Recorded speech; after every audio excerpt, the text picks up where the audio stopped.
Alors dans cette vidéo, nous allons voir maintenant comment fonctionnent les actions. Donc je reprends ici l'exemple de loginaction.inc.php. On voit que chaque action va inclure deux fichiers, le modèle de base, donc le fichier model.inc.php du dossier models, et l'action de base, le fichier action.inc.php du dossier actions. Et ensuite, vous voyez que la déclaration de la classe ici, la classe login_action, on voit que c'est une enfant de action. Ceci est possible puisque nous avons déjà inclus l'action de base et donc on est en train de faire une classe fille de cette action de base. Donc il est important pour nous de d'abord savoir qu'est-ce que c'est qu'une action avant d'étudier qu'est-ce que c'est que sera login action. Donc nous allons donc ouvrir action.inc.php.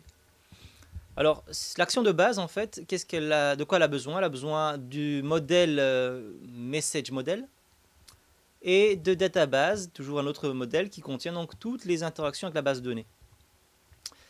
Message model contiendra en fait des données d'affichage, de messages, tout simplement. On voit que la classe action est une classe abstraite, ça veut dire qu'on ne voudra jamais instancier cette classe. Elle sert de classe de base pour toutes les autres classes actions qui, elles, sont concrètes et devront être instanciées. Okay, donc c'est pour ça qu'on a le mot abstract, pour ne pas pouvoir faire new action, mais pour simplement permettre de faire extend action. Je veux créer une classe concrète, login action, qui est une fille de action. Voilà. Alors, on a trois données, une vue, un modèle et database, qui est un autre modèle. Ces trois données sont protégées, private pour la vue et le modèle, protected pour la database, parce qu'en fait, protected parce que les classes filles doivent pouvoir accéder sans devoir utiliser des getters et des setters. Donc dans login action, je vais pouvoir utiliser la variable database ici, alors que dans login action, je ne peux pas utiliser $view, je ne peux pas utiliser $model, je devrais utiliser pour ça les getters et les setters qui me seront donnés ici à disposition. Donc, par exemple, nous avons setView, voilà, qui me permet de modifier la vue et je pourrais l'utiliser parce qu'elle est en protected. Donc toutes les classes filles, login action, pourra avoir accès à setView. Private view, login action ne peut pas accéder à view. Protected function setView. La classe fille login action pourra utiliser setView, ce qui lui donnera un accès à view pour le modifier éventuellement. Okay.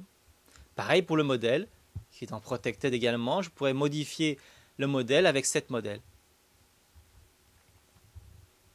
J'ai les getters, getView, getModel, qui sont en public. Hein. Tout le monde peut accéder à ces méthodes de lecture, donc il n'y a pas de danger. Donc c'est pour ça qu'elles ne sont pas en protected, parce qu'on peut lire, hein, mais quand il s'agit de modifier, il vaut mieux protéger que de laisser accès libre.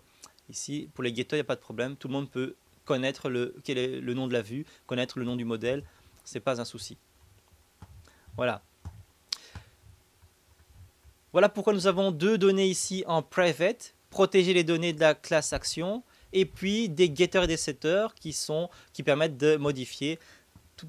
En ce qui concerne les getters publics, en ce qui concerne donc les getters sont en public, en ce qui concerne les setters, tous les setters seront en protected. Vous allez voir que ça va être le cas souvent donc des protected. Alors le constructeur d'action va simplement mettre à nul le modèle et la vue et va lancer new database pour l'objet database ici. Alors rappelons-nous que database est déclaré ici dans ce fichier là. Et le fait de faire new database permettra de créer l'objet déclaré dans ce fichier et l'affecter à cette variable. Donc toute action possède à l'intérieur une référence à la base de données. Okay. Et donc aux méthodes qui permettent de lire, insérer, modifier, supprimer dans la base de données.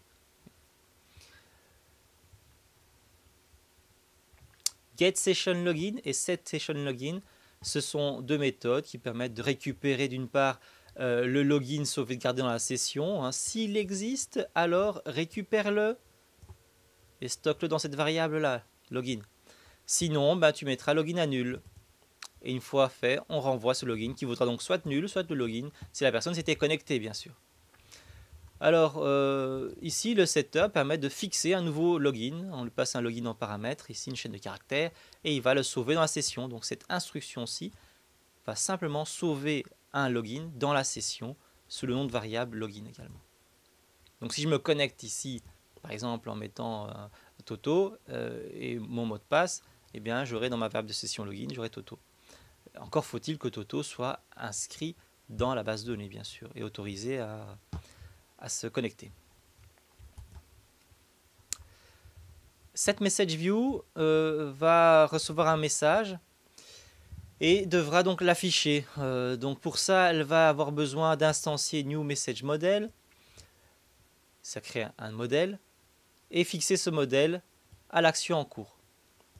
Ensuite, à partir du modèle, on va modifier le message du modèle, modifier le login également, et on va également fixer la vue en définissant que la vue c'est message.